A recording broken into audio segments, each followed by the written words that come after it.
보는 것만으로도 신나는 놀이기구. 줄을 서서 기다리는 사람들의 표정이 기대에 가득 차 있는데요. 하지만 어린이들은 안전을 위해선 놀이기구를 타기 전에 반드시 키를 재야 합니다. 키가 작아서 놀이기구를 타지 못하게 되면 실망감이 무척 클 텐데요. 이를 보는 부모의 마음도 안타깝기 그지없습니다. 어쩐지 자녀의 작은 키는 부모의 탓인 것 같은 생각이 들어서라고 하는데요. 하지만 아이 키의 유전은 23%에 불과하며 오히려 아이의 건강과 환경에 의해 키 성장이 결정됩니다. 그렇다면 우리 아이의 키 성장 골든타임은 과연 언제일까요? 키가 좀 작은 것 같아서 너무너무 속상해요. 키가 큰 친구들이 보면 저도 그만큼 하고 싶어요. 반에서 제일 키가 컸으면 좋겠어요. 어른들보다 더 바쁜 요즘 어린이들. 그러다 보니 취침 시간이 늦어져 성장 호르몬이 생성되는 시간을 놓치게 되고 환경 때문에 각종 호흡기 질환을 앓고 있는 경우가 많아 질 좋은 수면을 취하는 것도 어려움을 겪고 있습니다. 또한 영양이 부족하거나 과잉돼도 키 성장에 방해가 되는데요. 이렇듯 키 성장과 신체의 건강은 아주 밀접한 관련이 있습니다. 아이들의 키 성장에 필요한 조건은 무엇이 있을까요? 오늘 심재원 원장님과 함께 자세히 알아보도록 하겠습니다.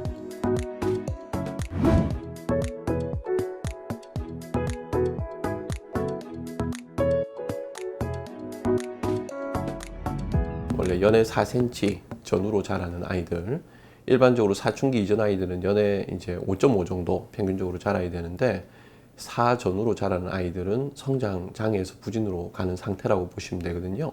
1년에 4cm 전후로 자라는 아이들은 일단 성장 치료 대상자가 된다고 보시면 되고요.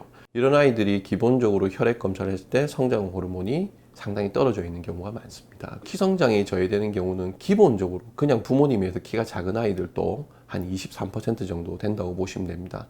이런 경우는 질환이 없음에도 불구하고 그냥 키가 작기 때문에 오히려 아주 어린 시절부터 키 성장을 위해서 치료라든지 대비를 하시는 것이 좋겠고요. 그리고 원인이 있어서 키가 안 자란 아이들이 실제로는 70% 이상이 되게 되는데 주로 소화기, 또 호흡기, 신경계 등의 그 원인에 의해서 발생하게 되는데요. 이런 아이들도 치료를 통해서 그 키를 키울 수가 있고요. 성장판이나 성장 호르몬상의 문제가 없는데도 안 자란 아이들이 있거든요. 이런 아이들은 신경계통에 문제가 있는 경우, 즉 뼈 자체는 문제가 없는데 뼈가 키로 변화하는 그 환경 자체에 문제가 있는 경우들도 있습니다. 그래서 이런 다양한 원인에 의해서 키가 잘 자라지 않기 때문에 이런 부분들을 제거해 주면서 성장 호르몬과 성장판 활성도를 상승시켜야 아이들이 잘 자랄 수가 있죠. 뜨거운 햇살에 반짝이는 모래알, 철썩이는 파도 소리까지 여름을 마음껏 느낄 수 있는 이곳은 해운대인데요. 이곳에 위치한 한 병원이 북적입니다. 이른 아침에도 불구하고 병원을 찾은 환자들로 가득한데요. 그중 눈길을 끄는 환자 군단들. 과연 이들의 관계는 어떻게 될까요? 다 애들입니다. 큰딸, 둘째 딸, 셋째 딸, 그리고 이제 우리 귀둥 아들. 횡경이네 가족 내원했을 때 일단 뭐 4인 가족이 한꺼번에 왔기 때문에 저도 좀 당황을 하긴 했습니다만은 일단 처음에 의문이 됐던 거는 아주 건강한 환경에서 자랐던 아이들인데도 불구하고 질환들이 굉장히 많았다는 게 일단 특징적이었습니다. 그리고 부모님께서 매우 아이들한테 관심이 많아서 열심히 잘 챙겼음에도 불구하고 건강적으로는 일단 문제가 많았던 거. 그리고 그냥 방치했던 것이 아니고 오랜 시간 동안 계속해서 치료를 받아왔음에도 불구하고 정상적으로 잘 개선이 되지 않았던 점이 좀 특이한 경우긴 했습니다. 이렇게 한 가족이 모두 병원을 다니는 건 흔치 않은 경우인데요. 어떻게 병원을 찾게 되었는지 그 사연 잠깐 살펴볼까요? 촉촉히 비가 내리는 아침. 여기는 현경, 범성, 현진, 자은 네 남매의 집인데요. 아직 잠이 덜 깬 표정의 현경이 혼자 분주한 모습입니다. 코로나19로 격주로 등교를 하는 동생들과 달리 현경이는 매일 아침 등교를 하기 때문이죠. 현경이는 어릴 때부터 목이 잘 부어 평소 감기를 달고 살았고 차가운 음식을 먹으면 기관지염과 비염이 심해지고 마스크 없이는 야외 활동이 어려울 정도로 만성 호흡기 질환으로 고생을 했다고 합니다. 하지만 치료를 하면서부터 기침도 줄어들고 몸이 건강해져서 생활이 훨씬 편안해졌다고 하네요. 옛날에는 아침에 찬물만 먹어도 기침 심하게 해서 불편했는데 약 먹고 나서는 기침도 안 하니까 아침에 일어나기 너무 쉽고 이제 등교할 때도 기분 좋게 갈 수 있어요. 아이들의 아침밥 준비로 엄마 진숙 씨가 바빠졌습니다. 둘째 범성이는 적정 체중에서 10kg 이상 감량이 필요한 비만이라고 하는데요. 비만임에도 빈혈 증상이 있어 영양 불균형 상태가 심각한 편이었습니다. 범성이 역시 기관지가 어릴 때부터 좋지 않아 잦은 기침 증상이 있고 폐렴을 종종 앓기도 했다고 하는데요. 현재는 음식도 골고루 먹고 그래서 그런지 빈혈 증상도 많이 없어졌다고 합니다. 옛날에는 채소를 싫어하고 고기만 좋아해가지고 빈혈도 생기고 몸도 아팠어요. 그런데 지금은 채소도 먹고 고기도 먹고 같이 먹으니까 빈혈도 사라지고 몸도 좋아져서 좋아요. 온라인 수업에 흠뻑 빠져 있는 셋째 현진이는 무엇이든 열심히 하는 친구입니다. 어릴 적 키가 컸던 현진이는 초등학생이 되면서 성장이 더디고 지금은 키가 반에서 보통 정도밖에 되지 않는다고 하는데요. 최근에 가슴 몽우리가 생겨 이 때문에 사춘기가 빨리 진행돼 오히려 키 성장이 빨리 멈출 수도 있다는 걱정 때문에 치료를 시작했다고 합니다. 옛날에는 제가 좀 큰 편이었는데 저보다 많이 큰 친구들이 좀 많이 생겨서 저도 쑥쑥 자라고 싶고 반에서 제일 키가 컸으면 좋겠어요. 자은이는 언니 오빠들처럼 호흡기 질환도 없고 체중도 적정한 건강 체질입니다. 하지만 최근에 가슴 몽우리가 보여서 치료를 시작하게 됐는데요. 이렇게 성장이 빠른 이유는 성적인 성장이 빠르기 때문일 수도 있어 성호르몬 검사가 반드시 필요하다고 하네요. 또래보다 큰 편인 자은이의 꿈은 모델인데요. 그 꿈을 위해 자은이는 열심히 치료를 받는다고 합니다. 저희 반에서 키가 큰 편인데요. 나중에 꿈이 모델이라서 운동도 하고 약도 먹고 그래가지고 멋진 모델이 될 거예요. 얘들아 약 먹자. 좋아. 아침밥을 먹은 후 가족의 중요한 일과 중 첫 번째는 약 먹기입니다. 약을 먹은 후 달라진 아이들의 모습 덕분에 진숙 씨는 이 시간이 무척 즐겁다고 하네요. 의령에 있는 아빠와 영상통화를 하는 아이들. 항상 걱정만 가득했는데 이제 건강하게 크고 있는 아이들의 모습에 아빠는 마음이 놓입니다. 첫째가 2차 성징 생기고 나서는 키가 잘 안 크더라고요. 잘 먹는데도 다른 애들보다는. 그리고 둘째는 정말 잘 먹거든요. 잘 먹는데도 키우기 위해서 잘 먹이고 했는데도 지 또래 다른 친구들보다는 요 한 뼘 정도가 작고 잘 안 크고 옆으로만 크더라고요. 그래서 그때부터 관심을 가지게 됐고 우리 셋째도 자기가 알아서 키가 조금 더 크고 싶다 해서 광고에 나오는 그 약을 사달라고 하더라고요. 그때부터 더 관심을 가져가지고 찾아보게 되었고 자은이는 조금 더 크는데 지 꿈이 또 모델이라 해서 그러면 조금 더 키워보자 그렇게 생각해서 이제 원장님을 찾아가게 됐고 진료 시간이 다가왔습니다. 얼만큼 변화했는지 궁금해지네요. 현경이는 감기약을 계속 달고 있어야 되는 상황이 없어지는 걸 보면 이 기관지염도 이제 안 오게 될 거고요. 이러면서 이제 폐가 점점 튼튼해지는 이런 패턴이 될 겁니다. 사남매 중에서 현경이가 이제 첫째인데 여기가 사실은 검사상 성장판에 활동이 거의 없는 것으로 나타났어요. 그런데 한의학적으로는 폐한증이라고 표현되는 차가운 것에 의해서 호흡기에 염증이 생기는, 조금만 추워도 마스크 쓰지 않으면 비염이 계속 생기고 찬 걸 조금만 먹어도 기관지염이 생기고 하는 그런 아이였거든요. 그래서 폐한증을 치료하는 한의학적인 치료법에다가 성장판과 성장 호르몬의 상승을 유도하는 한의학적 성장 물질을 함께 배합해 가지고 치료를 한번 해봤습니다. 그랬더니 호흡기 질환들은 거의 많이 해결이 됐고요. 아마 조금 더 치료를 더 한다면은 앞으로 폐한증에 의해서 이런 기관지염이나 비염들이 계속 생기는 것은 많이 막을 수 있을 거라는 생각이 듭니다. 현경이의 키는 얼마나 달라졌을까요? 진료 후 키와 인바디를 했는데요. 체중, 근육, 체지방을 검사해서 전체적인 밸런스와 영양이 제대로 유지되고 있는지, 성장 치료와 운동요법, 음식 조절 등이 효과적으로 작용하는지 체크하게 됩니다. 예전에 비해서 좀 변화가 많이 생겼거든요. 범성이는 지난번보다 키가 많이 자랐습니다. 뿐만 아니라 살도 많이 빠져서 지난번보다 더 멋져 보이네요. 범성이 같은 경우에는 검사를 했을 때 많이 좀 의아한 상태였습니다. 관리한다고 관리했음에도 불구하고 체중이 상당히 많이 나가는 비만이었고요. 간 수치상으로 상당히 문제가 있는 아이였는데 한의학적으로 진단을 해봤을 때는 혈액을 청소하는 기능이 떨어져서 노폐물들이 혈관 안에 많이 발생을 했고요. 그리고 그 노폐물에 의해서 염증들이 많이 있었습니다. 일단은 두 가지, 체중과 염증 중에서 당연히 그 염증이 더 우위에 서 있기 때문에 노폐물을 제거해서 염증을 없애는 방법을 썼고요. 다행히 치료가 잘 돼서 3개월 만에 염증들도 함께 많이 없어지는 바람에 천식액과 비염에 의한 증상들이 많이 개선된 걸 확인했고요.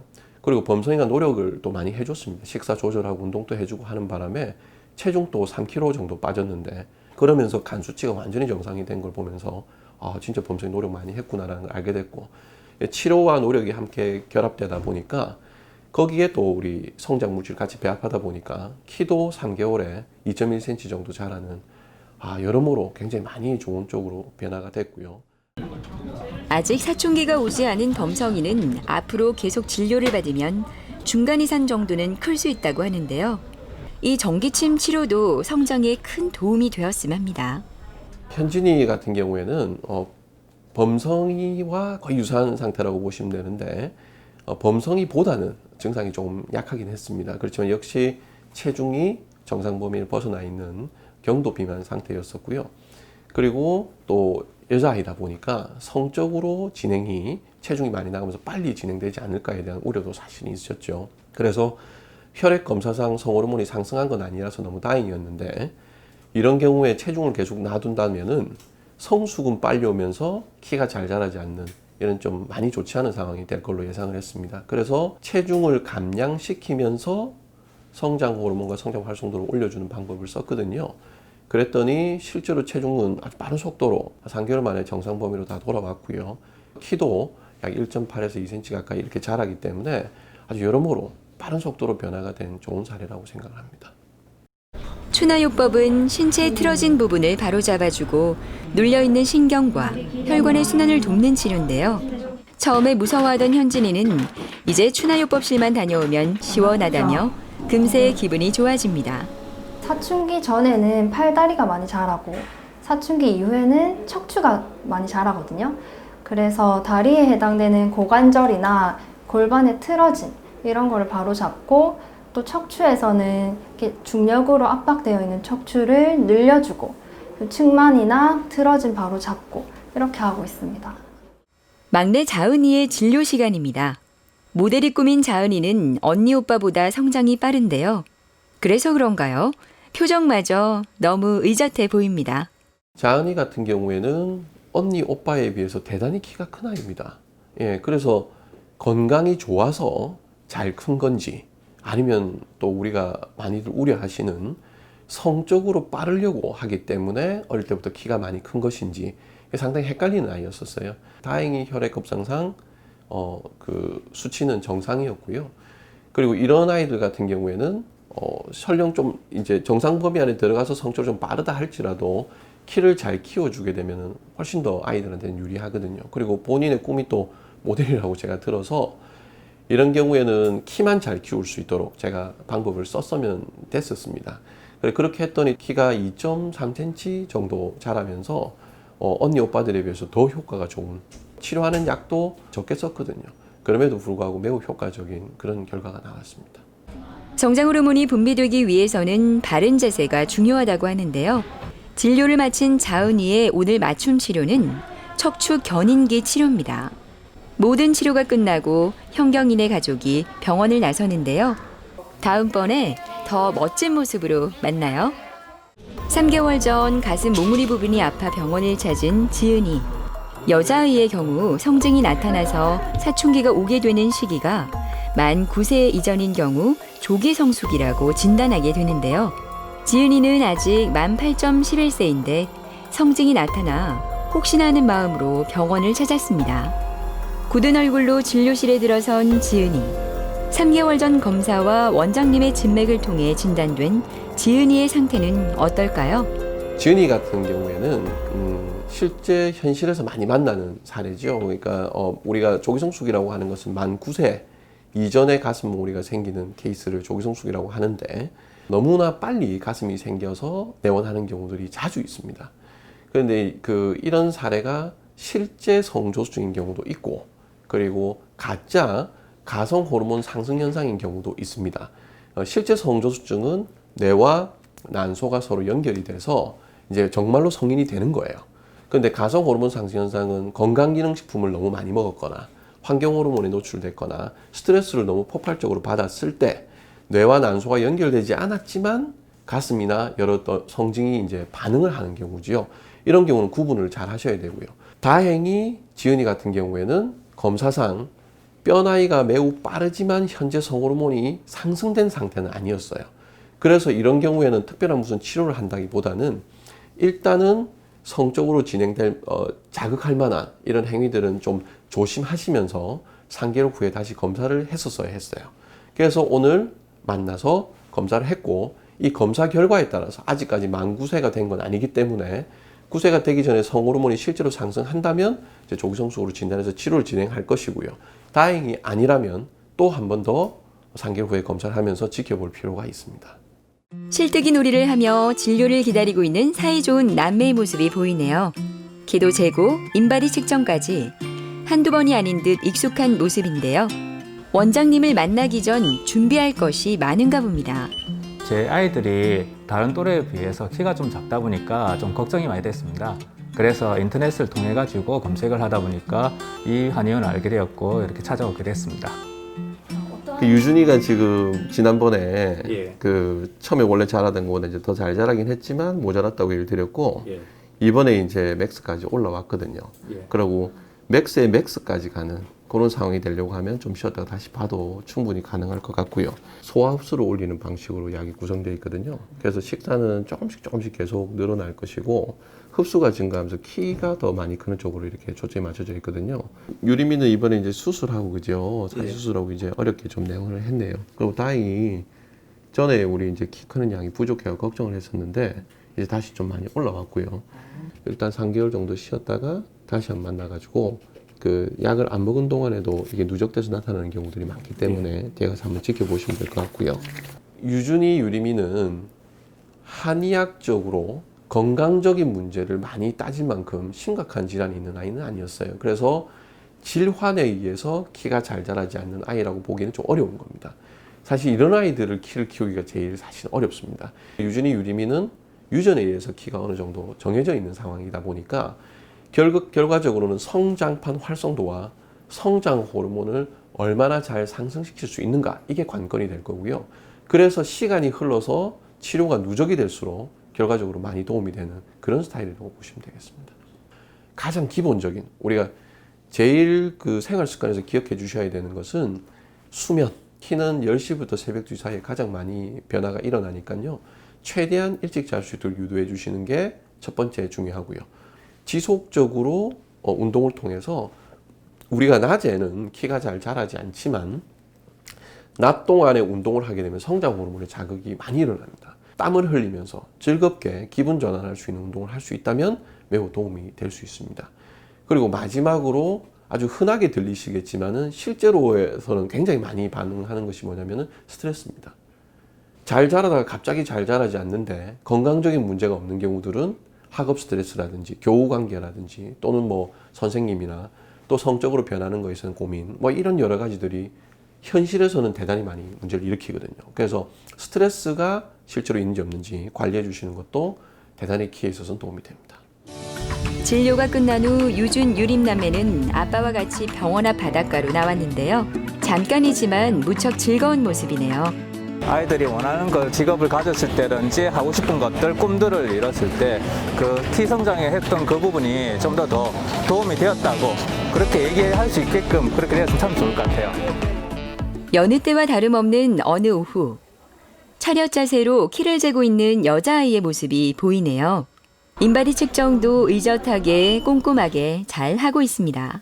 남자아이도 인바디 측정을 하고 있는데요.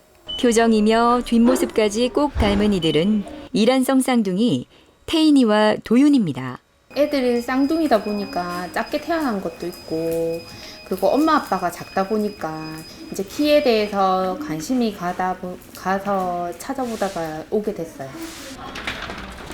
지금 그 태인이 같은 경우에는 이제 50%까지 올라왔어요. 50%까지 올라갔고 도윤이 같은 경우에 지금 한 25%까지 올라갔거든요. 근데 도윤이는 최근에 덩치는 커지면서 비록 충동증이나 이런 상황들을 하지만 염증에 의해서 키가 덜 자라는 상황들이 점차 많이 생기는. 태인이와 도윤이는 35주 만에 출생해 잔병 치레가 많았다고 하는데요. 오랫동안 병원을 다닌 이 두 아이의 현재 상태는 어떨까요? 태인이, 도윤이는 만 18개월부터 저랑 만나게 됐습니다. 처음에 만났을 때는 정말 많이 자주 아픈 아이들이었고요. 자주 아프다 보니 당연히 키가 잘 자라지 않는 상황이었고요.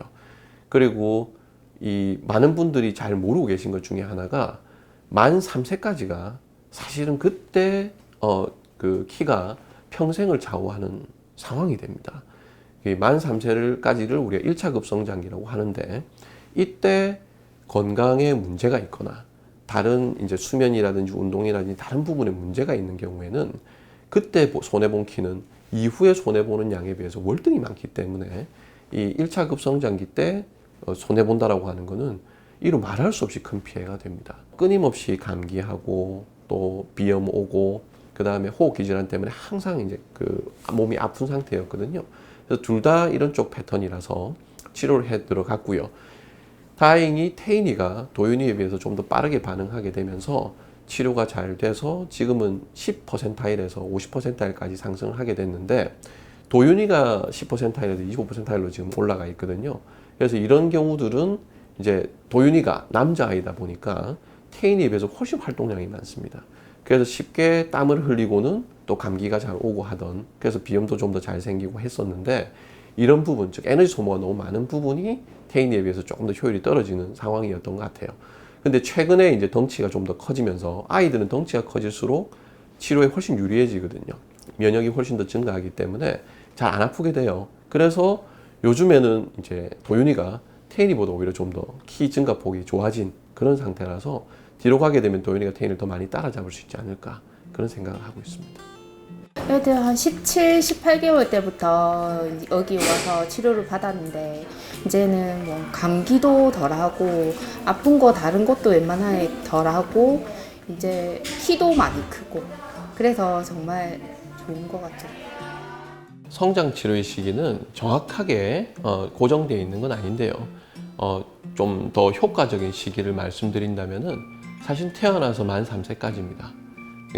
우리 3살 키가 8까지 간다는 말이 있을 정도로 1차 급성장기인 만 3세까지의 시간이 최종 키에 있어서 아주 결정적인 영향을 미치니까 혹시 그때 몸이 안 좋거나 잘 자라지 않는다고 생각된다면 꼭 검사를 받아보시는 것이 좋을 것 같습니다.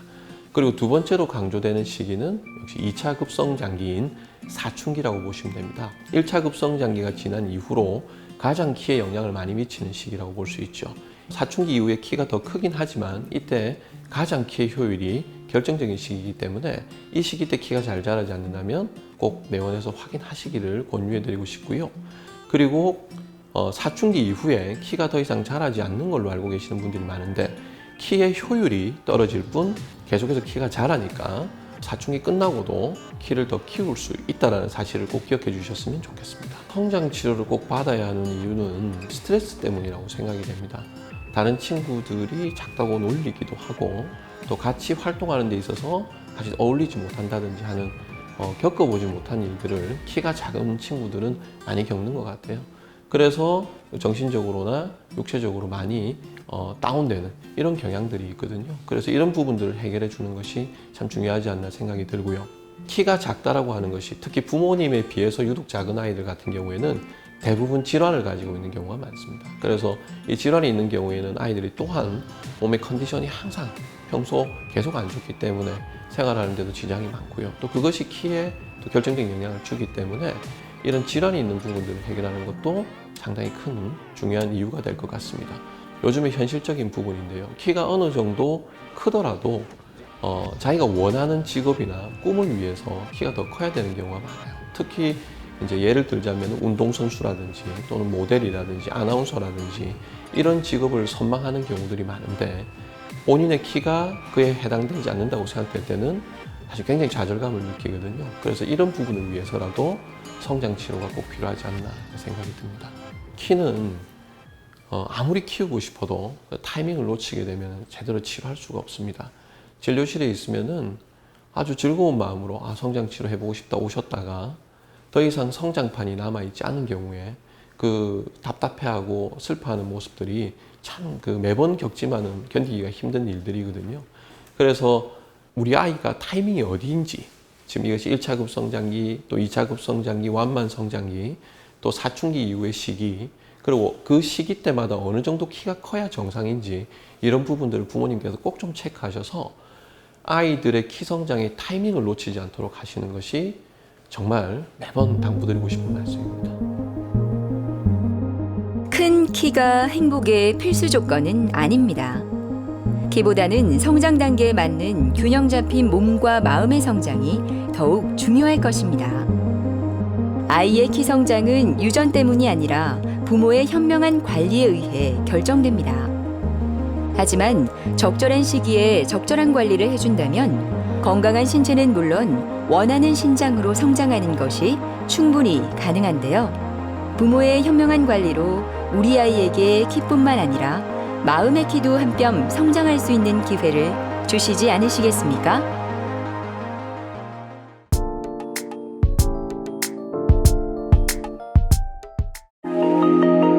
한여름 태양의 뜨거운 열기, 보기만 해도 피부가 따가운 듯한데요. 그러나 강렬한 태양 아래서 즐기는 여름 스포츠를 기다리는 사람들도 많습니다. 보드 위에서 꼿꼿이 서서 파도를 만끽하며 서핑을 즐기기도 하고 새하얀 요트를 타거나 제트스키도 타보고 싶네요. 그러나 올해는 코로나19로 인해 해외여행은 갈 수 없어 국내 산과 바다로 눈길을 돌리는 사람들이 많습니다. 사이클을 타고 한적한 도로를 달리면서 시원한 바람에 몸을 맡기고 보기만 해도 속이 탁 트이는 넓고 푸른 필드에서 호쾌한 스윙을 날려보는 건 어떨까요?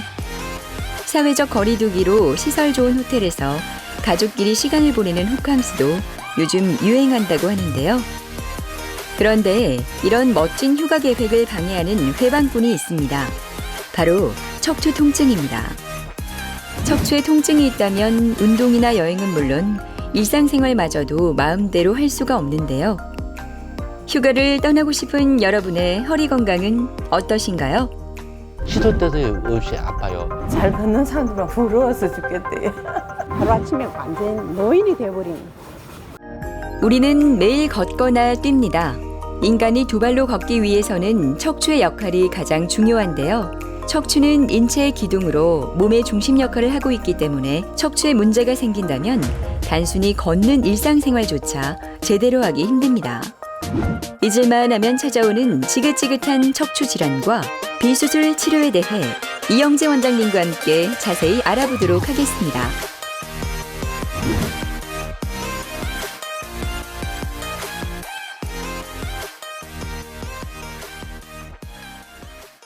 노화로 인해서 우리 디스크나 또 디스크 위아래에 있는 척추뼈 그리고 척추뼈 뒤쪽에 있는 신경이 지나가는 통로 이 모든 것들이 노화에 따른 과정에 따라서 수분이 감소하고 탄력성을 잃고 MRI 같은 걸 보면 까맣게 보이는 디스크의 퇴행성 변성증부터 생깁니다. 그래서 퇴행성 디스크가 생기면서 통증이 오기도 하고 조금 더 심해지면 디스크에 약해진 외벽을 뚫고 나오게 되는 디스크 탈출증으로도 발달하게 됩니다. 그러면 신경이 물리적으로 눌리고 주변은 또 신경이 붓게 되고 그래서 통증이 좀 더 심해지는 양상입니다. 척추뼈를 구성하는 마디가 앞뒤로 밀리게 되면 불안정증이 생기는데 그것으로 인해서도 통증이 올 수 있습니다. 그리고 신경이 지나는 통로인 척추관, 역시 신경관과 척추관 똑같은 말인데 그 신경관이 신경의 뒤쪽이 군살에 생겨서 두꺼워지면 협착증이 됩니다. 그런 경우에 협착증으로 인해서 환자분들이 오래 걷지를 못하고 가다 쉬었다 하고 허리도 아프고 그런 식의 통증이 야기되기도 합니다. 척추 질환의 치료 단계는 크게 4가지로 봅니다. 제일 처음에는 무리한 운동을 먼저 피해야 됩니다. 그래서 안정을 취하고 적당한 운동, 또 물리치료, 또한 약물치료도 병행해서 심하지 않은 경우에는 그렇게 보존적 치료를 하게 됩니다. 물론 심한 경우에는 간헐적으로 심할 때 신경통증주사를 병행하기도 합니다. 그 다음 2단계 치료법으로는 조금 더 발전된 보존적 치료법 중에 하나인 비수술조법이 있습니다. 꼬리뼈를 통해서 좀 더 정밀하게 신경과 디스크, 그래서 통증을 일으키는 부위에 정확하게 도관을 삽입해서 그 주변의 유착이나 또는 통증 물질들을 약물을 도포시켜서 그 통증을 가라앉힐 수 있게 됩니다. 그 대표적인 것이 꼬리뼈를 통해서 가느다란 관을 넣어서 통증을 치료하는 경막외곽 신경성형술이 있을 것이고 협착증이 조금 더 동반된 경우에는 유착이 조금 더 심해져 있기 때문에 그 부분을 유착을 좀 더 풀어주는 용이한 풍선 확장 신경성형술이 있습니다. 대개는 이 2가지 방법으로도 통증이 많이 가라앉기 때문에 수술까지 갈 필요가 없는 환자들은 이 2가지 시술로서도 충분히 통증을 경감시켜서 일상생활을 잘 할 수 있습니다. 그 다음 3번째 방법으로는 수술은 아닌데 직접적으로 디스크 탈출증이나 또 협착증 부분을 북수와 마취에서도 치료를 할 수 있습니다. 그게 이제 내시경을 이용한 치료법이 됩니다. 그래서 내시경을 이용하게 되면은 상처가 거의 없습니다. 그렇지만 정확하게 그 부위에 내시경이 도달하게 되면 정밀하게 핀포인트처럼 그 통증을 일으키는 디스크 탈출 부위나 일부 협착증이 있는 뒤쪽 부분도 도달을 시켜가지고 정밀하게 그 눌리는 부분만 감압을 할 수 있습니다. 보통 30분에서 40분 정도 시행되는 시술이기 때문에 전신 마취가 상당히 힘든 고령의 환자들이나 기저질환, 즉 고혈압, 당뇨, 심장질환 등 있는 나이가 많이 드신 분들도 안전하게 시술을 받을 수 있습니다. 4번째 단계로는 1단계, 2단계, 3단계 모두 지났을 때 안 된 경우에는 최종적으로 수술법이 됩니다. 요즘 수술법도 최소 상처, 또 최소 침수법으로 수술하기 때문에 과거처럼 아주 큰 상처를 내지 않고 수술할 수 있습니다. 평일 오후라 그런지 차량 통행이 한결 여유로워진 시내 모습입니다. 여기는 예쁜 옥상 정원이 눈에 띄는 시내 한복판에 위치한 한 병원인데요. 대기실에서 진료를 기다리는 정영자 씨의 모습이 보입니다. 허리가 아픈지 기다리면서 허리를 툭툭 두드리고 있는 정영자 씨는 4년 전부터 허리가 아프기 시작했다고 하는데요. 앉아서 식사를 못할 뿐만 아니라 일상생활을 제대로 못할 정도로 통증이 심해졌다고 합니다. 특히 왼쪽 허리와 엉덩이의 통증이 심해 약물 치료는 물론 물리치료와 신경주사까지 안 해본 것이 없다고 하네요. 통증에 좋다는 의료기구까지 구입해 집에서도 치료를 해봤지만 증상이 전혀 호전되지 않아 고생이 이만저만이 아니었다는데요. 이제 일상이 된 허리 통증 때문에 매일매일이 너무 괴롭기만 합니다. 앉고 서기가 또 힘들고 또 이제 이렇게 조금 걸어가다 보면 막 너무 허리가 아프니까 또 앉으려고 하면 진짜 참 앉는 자리 찾아가 앉으려고 하는데 그것도 힘들더라고요. 그래갖고 계단을 올라갈 때는 이렇게 짚고 좀 올라가는데 지하철 같은데 내려올 때는 진짜 눈물이 날 정도로 아파요. 내려올 때가 더 아파요. 마음대로 운동도 한번 하러 가고 싶고 산에도 한번 가고 싶고 좀 딴 사람들처럼 막 이래 시장도 가가지고 막 물건도 많이 사갖고 좀 들고 오고도 싶고 막 이래요. 시술을 기다리고 있는 정영자님. 그 잠깐 동안에도 쉬지 않고 찾아오는 통증 때문에 앉아있는 표정이 너무 힘들어 보입니다. 이 지긋지긋한 허리 통증이 이제는 좀 사라져야 할 텐데요. 정영자님은 오늘 어떤 시술을 받는 것일까요? 평상시에 뭐 허리도 아프시고 특히 왼쪽이 지금 많이 아프시죠? 예, 왼쪽 다리 쪽하고 엉치가 많이 아프신데 이런 데 보면 뼈들이 좀 많이 자라 있죠. 그래서 퇴행성 변화가 상당히 좀 많이 동반되어 있습니다.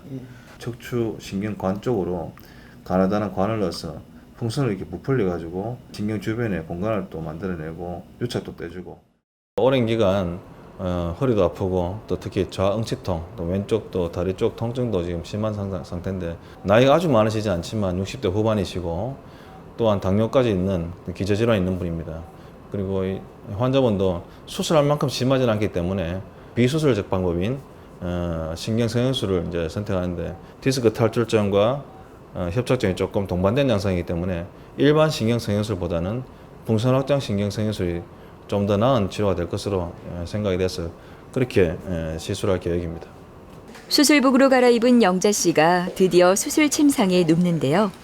아무래도 수술실로 들어가는 영자 씨의 표정이 조금 긴장된 것 같은지 호흡을 크게 하라고 합니다.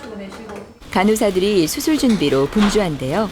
오늘 영자 씨가 받을 시술은 풍선 확장 신경 성형술입니다. 풍선 확장 신경 성형술은 척추 탈출과 협착이 심해진 부분에 가느다란 관을 넣어서 풍선처럼 부풀려줘 신경 주변에 공간을 만드는 것인데요. 이렇게 하면 좁아진 협착 부위를 넓혀 협착으로 인해 신경관에 붙어있는 혈관의 순환을 개선시켜 수술과 비슷한 확장 효과가 있는 시술법입니다. 네, 이 환자분도 두 마디, 특히 요추 3, 4번, 4, 5번 사이에 디스크 탈출 부위와 협착 부위에 풍선 성형술을 시행했는데 관이 정확하게 도달이 됐고 또 부분 유착이 심한 부분이 생각되는 부분이 정확하게 풍선 확장이 되었기 때문에 통증 가라앉히는 약물도 잘 도포가 됐습니다. 조금 이따 걸어 다니시게 되면 증상이 훨씬 나아질 것으로 기대가 됩니다. 시술이 끝나고 며칠이 지나 시장을 찾은 영자 씨. 그동안 참았던 만큼 사고 싶은 것이 많아서 마음이 급해집니다. 가장 먹고 싶었던 고기를 사러 정육점에 들렀는데요. 오늘은 큰맘 먹고 소고기를 사려고 합니다. 원하는 부위와 두께까지 꼼꼼하게 주문을 넣은 영자 씨의 표정이 전과는 다르게 한결 밝아진 것 같습니다. 채소 가게에 들러 전에는 무거워서 살 엄두를 내지 못했던 채소도 골라봅니다. 반찬 가게도 들러보는데요. 종류가 너무 많아서 뭘 사야 할지 모르겠네요. 뭐가 맛있는지 물어도 보면서 장바구니를 점점 채워갑니다. 그동안 먹고 싶었던 것을 오늘은 실컷 먹어볼 참입니다. 아플 때는 시장도 못 보고 막 먹고 싶은 게 있어서 사만 먹었는데 진짜 이렇게 낫고 나니까 기분도 좋고 이래서 그냥 먹고 싶어서 내가 많이 샀어요. 집으로 향하는 영자 씨의 발걸음이 가볍습니다. 오늘은 오랜만에 직접 요리를 해서 식사를 하려고 하는데요. 그동안은 허리가 아파서 싱크대에 서서 밥을 먹었었는데 이제는 더 이상 그럴 필요가 없습니다. 제대로 한 상 차려서 식탁에 앉아 천천히 아침을 즐기고 싶은데요. 큰맘 먹고 산 소고기를 가장 먼저 구워봅니다. 지글지글 맛있는 소리가 들리네요. 시장에서 사온 맛깔스러운 반찬과 김치까지. 식사 준비가 드디어 끝났습니다. 이게 얼마 만에 앉아서 먹는 밥인지 모르겠네요. 시술 후 영자 씨의 일상생활은 전과 비교할 수 없을 정도로 너무너무 달라졌습니다. 저는 허리가 너무 아파가지고 앉지도 못하고 이래가지고 주사도 맞고 누가 좋다 하면 의료기 사고 또 약 사고 막 이래가지고 했는데 수술하는 건 엄두도 못 냈고 생각도 못 했는데 어느 날 어느 아시는 분이 시술로 하게 되면은 그런 불편은 없다 해서 그래 이제 마음을 크게 먹고 그래 하게 됐습니다. 지금 며칠 됐는데 이렇게 걷고 시장도 보고 이러니까 너무 좋아요. 오늘 시술을 앞두고 있는 하석열 씨의 얼굴이 조금은 긴장돼 보입니다. 경기도에 직장이 있는 석열 씨는 최근 서 있기도 앉아 있기도 힘들어 직장에 휴직계를 내고 형님이 계신 부산으로 오게 됐는데요. 형님의 권유로 오늘 시술을 받게 됐다고 합니다. 30년 전 교통사고로 뇌를 다쳐 왼쪽 다리가 불편한 석열 씨. 힘든 상황이지만 가족과 떨어져 열심히 생활하고 있었는데 이렇게 허리 통증으로 병원 신세를 지고 있자니 여간 마음이 불편한 게 아닙니다. 저는 처음에 이 다리가 아파가지고 허리하고는 연관을 못 지었죠. 근데 나중에 보니까 허리가 아프니까 다리가 아프다는 말씀을 하시더라고요. 저 회사 출근하려는데 양말을 신으려는데 제가 양말을 신을 수가 없어가지고 누워서 천장 보고 한쪽 신고 또 한 10분 쉬었다가 또 한쪽 천장 보고 양말 신고 그런 적도 많이 있었습니다. 허리뼈 중에서 4번뼈, 5번뼈 사이 이 디스크가 터져가지고 뒤쪽으로 나와서 이렇게 밑으로 흘러 있습니다. 그리고 환자분이 지금 통증도 급격하게 심해졌고 또 발 쪽에 근력도 조금 이제 떨어져 있던데, 물론 디스크 제거가 잘 되면 일단 통증도 가라앉고 힘 빠진 것도 물리치료 같은 거 조금 통해서 이제 좀 나아지겠죠. 그래서 가능하면 조기에 디스크를 정확하게 제거를 해가지고 신경 압박되는 것을 이제 풀어줘야 됩니다. 이 환자분 같은 경우는 허리 통증과 양쪽 하지 통증이 매우 심한 현상입니다. 검사를 해보니까 환자분이 4, 5번 사이 디스크가 많이 터지게 터졌고 또 아랫 방향으로 양쪽으로 지금 내려가 있습니다.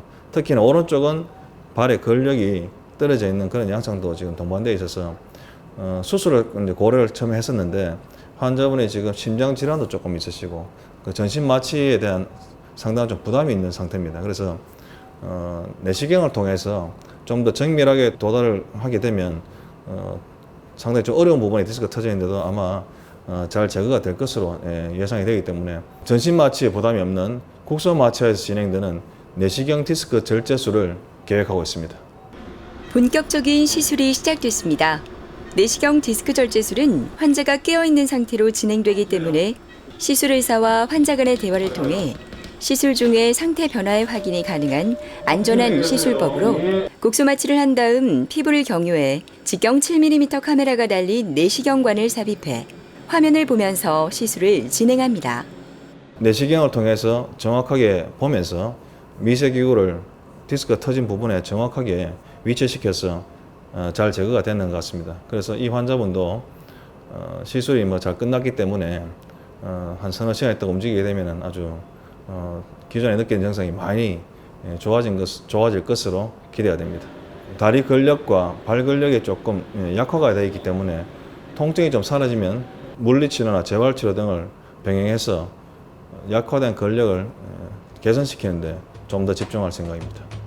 시술을 하고 며칠 뒤 퇴원을 한 서결 씨는 오랜만에 형님과 함께 집 근처 시민공원을 찾았습니다. 부산으로 온 이후 지금까지 한결같이 곁에서 돌봐준 형님에 대한 고마움 때문인지 불편한 다리지만 형님 곁에서 한시도 떨어지지 않습니다. 지금은 출근할 수 있을 정도로 다리가 좋아져서 기분이 너무 좋아요.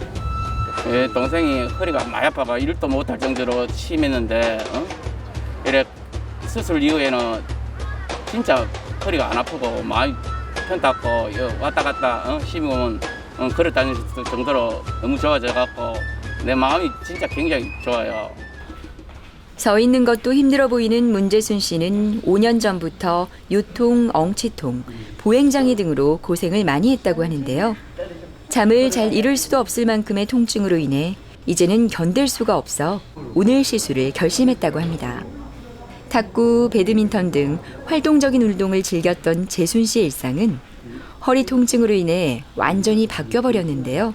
그런 재순 씨를 바라보는 남편의 마음은 안타깝기만 합니다. 척추 전체가 다 아프고 그리고 너무 아파서 밤에 잠을 잘 못 자요. 편하게 잠을 못 자고 또 골반 쪽으로 엉치가 너무 아파서 걸음도 오래 한 2, 30분 더는 못 걷고 꼬리뼈가 아파서 그런지 맨바닥에 앉지를 못해요. 수술은 주위에 보니까 뒤끝이 그래 안 좋은 사람도 많이 봤고 그리고 또 우울한 급도 나오고 그런데 내 친구가 이 선생님한테 전에 시술을 받았어요. 몇 년 됐는데 아직 괜찮다고 해가지고 그래서 믿고 여기까지 시술 받으려고 왔어요. 시술을 하기 전 다양한 검사가 진행되는데요. 먼저 엑스레이실로 들어서는 문재순 씨. 아직은 허리가 불편한지 걸음걸이가 힘들어 보이는데요. 오늘 시술을 통해 통증이 조금은 완화됐으면 하는 바람입니다. 어깨 안으로 최대한 말아주시고 그대로 계실게요. 이 환자분은 평상시에 걸을 때 통증도 있고 허리도 아프고 오래 못 걷는 전형적인 척추 전방전이증과 또 협착증 그리고 디스크 탈출증 증상이 동시에 있었습니다. 전방장애증이 심하지 않기 때문에 수술적 치료보다는 일단 통증을 가라앉히는 시술적인 치료가 더 나을 것으로 생각이 돼서 그렇게 신경성형술이라는 시술을 할 것으로 지금 계획을 잡고 있습니다. 드디어 시술 시간이 다가왔습니다. 문재순 씨도 모든 준비를 끝내고 수술대 위에 누웠는데요. 오늘 재순 씨가 할 시술은 경막외곽 신경성형술입니다. 이 시술은 특수한 영상 장비를 보면서 꼬리뼈 쪽으로 아주 얇은 지름 1mm 정도의 주사바늘 넣어 통증의 원인이 되는 부위를 찾아 약물을 통증 부위에 주입해 염증과 통증을 없애주는 시술입니다. 하실 때 많이 아프셨어요? 조금 아팠어요? 예, 조금 따끔한 정도입니다. 시술은 잘 끝났습니다. 특히 이 환자분은 네 마디에서 뼈가 앞쪽으로 삐끌려 나오는 전방전이증, 또 협착증, 디스크 탈출증이 같이 있었는데 협착증 아주 심하지 않은 양상이라서 일반적으로 하는 신경성형술을 했는데 제일 밑에 구간, 5번 뼈와 척추 1번 사이에 있는 구간이 특히나 협착증이 조금 더 있던 구간입니다. 그래서 그 부분에 한 번 더 정확하게 도관을 도달시켜서 치료했기 때문에 아마 곧 환자분이 걸어 다니실 때 훨씬 나아지는 증상을 느낄 수 있을 겁니다. 지금 환자분이 증상이 심하지 않으면 일반적인 약물 치료나 한 번씩 도수치료나 물리치료 등을 이제 병행하시면 될 것 같고, 물론 차후에 뭐 나이가 더 드신다든지 해서 통증이 심해진 경우에는 그 다음 단계의 치료법을 또 생각해 볼 수 있습니다. 시술 다음 날 집으로 가기 전 재순 씨가 들른 곳은 바로 추억의 장소 해운대인데요. 이곳엔 어떤 이야기가 숨겨져 있을까요? 다정히 팔짱을 낀 문재순 씨 부부. 45년 전 이곳으로 신혼여행을 왔다고 하는데요. 통증이 사라지고 나니 옛 추억이 하나둘 되살아납니다. 힘들었던 시간 옆에서 손발이 되어주었던 남편이 함께 있어 재순 씨는 이제 이 시간이 더 소중하고 감사합니다. 어제 시술을 받고 밤에 잠을 잘 자고 이래가지고 오늘 옛날 추억이 깃들은 해운대에 와서 회도 좀 먹고 좀 걷기도 걷고 이래 좀 즐기려고 이래 왔습니다. 아주 오랜만에 꿀 숙면을 했습니다. 늘 뒤척이 늘었고 푹 못 자고 자주 깨고 옆으로 했다가 바로 누웠다 다리를 땡겼다가 이렇게 잠을 늘 잘 못 잤는데 어제는 무슨 일인지 그렇게 하나도 안 아프고 이렇게 잤는데 잘 잤는데 거짓말 같아요. 현대인에게 나타나는 지긋지긋한 허리 통증. 허리에서 통증을 일으키는 가장 대표적인 원인인 허리 디스크는 노화 또는 퇴행성 변화에 따른 질환으로 주로 고령의 환자분들에게 많이 발생하고 있습니다. 하지만 최근엔 연령대와 관계없이 잘못된 자세 등에 의해 많은 분이 각종 디스크 위험에 노출돼 있는데요. 허리 통증은 증상이 나타나기 시작한 초기에 치료를 진행하면 빠른 회복이 가능하다고 합니다. 아픔은 오랫동안 방치하면 더 큰 질환으로 이어진다는 사실, 이젠 잘 아셨죠? 요즘은 척추 질환 치료하는 방법들이 상당히 많이 발전되어 있고 진보되어 있습니다. 특히나 비수술적 요법인 경막외곽 신경성형술이나 경막외곽 풍선 확장 신경성형술 같은 경우에 좋은 결과를 보이고 있기 때문에 나이가 많이 드신 분들, 특히 척추 질환은 젊은 사람에게는 잘 없겠죠. 그래서 대개는 노화에 따라서 퇴행성 변화에 따라서 오는 질환들이기 때문에 보통은 60대에서 80대에 걸쳐서 환자들이 많습니다. 과거에는 특별한 방법이 없었기 때문에 수술밖에 하지 못했는데 요즘은 통증을 잡아내는 그런 시술법들이 많이 발전되어 있습니다. 나이 드신 분들이 좀 더 행복한 생활을 할 수 있도록 오랜 동안 또 건강하게 사는 것이 오래 사는 것보다 더 중요하겠죠. 물론 건강하게 오래 살 수 있도록 하는 방법이 이는 비수술적 요법이 됩니다. 그래서 충분히 비수술 요법으로도 환자분들이 오랜 동안 건강한 척추 상태를 유지하면서 생활하실 수 있기 때문에 요즘 이 비수술적 척추 질환 치료법이 상당히 많이 행해지고 있습니다. 평상시에 척추 질환 예방을 위해서 가장 좋은 것은 제일 중요한 것은 올바른 자세와 습관입니다.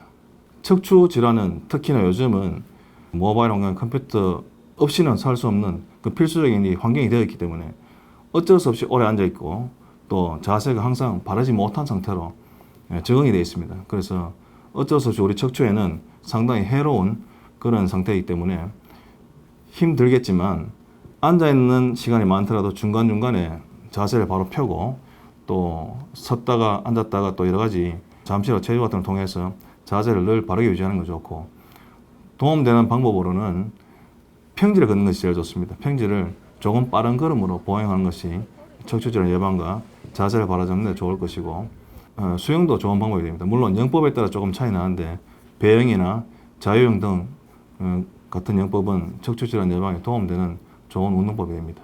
척추질환은 대부분 퇴행성 변화에서 생기기 시작합니다.